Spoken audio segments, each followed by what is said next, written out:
দেশের রাজনীতিতে বরাবরই ভারতের নাম উপেক্ষা করা যায় না। গত দেড় দশকে আওয়ামী লীগ সরকারের সাথে তা আরও গভীর হয়েছে। ভারতীয় হাইকমিশনের তথ্য অনুযায়ী 2010 সাল থেকে 2024 সাল পর্যন্ত ভারতের সাথে বাংলাদেশের অন্তত 20টি চুক্তি ও 66টি সমঝোতা স্মারক সই হয়েছে। তবে এসব চুক্তির শর্তাবলী সম্পর্কে বিস্তারিত তথ্য কখনোই পাওয়া যায় না। 5 আগস্ট ছাত্র জনতার গণ অভ্যুত্থানে কর্তৃত্ববাদী শেখ হাসিনা দেশ ছেড়ে পালিয়ে ভারতে আশ্রয় নেন। এরপরই বাংলাদেশ ভারত সম্পর্কে চলে নানা গুঞ্জন। এছাড়া বাংলাদেশের সাথে যেসব চুক্তি বা প্রকল্প ভারতের রয়েছে তার বাস্তবতা ও ভবিষ্যৎ নিয়ে চলে নানা আলোচনা। এমন পরিস্থিতিতে বাংলাদেশে নিযুক্ত ভারতের হাই কমিশনার প্রণয় কুমার ভার্মারও ব্যস্ততা বাড়ে।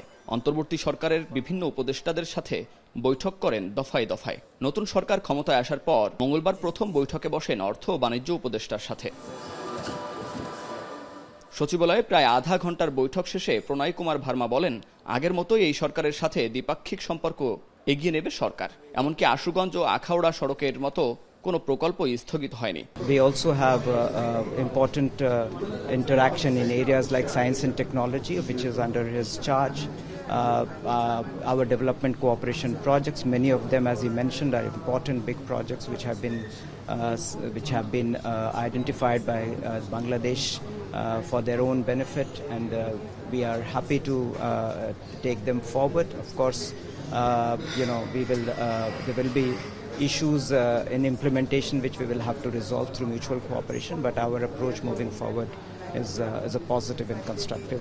বৈঠক শেষে অংশগ্রহণমূলক আলোচনা হয়েছে বলে জানালেন অর্থ ও বাণিজ্য উপদেষ্টা। বলেন, ভারতের সাথে কোনো কাজ থেমে নেই। বাংলাদেশের ঋণের অর্থ ছাড়ের ব্যাপারেও কোনো সমস্যা নেই বলে জানান তিনি।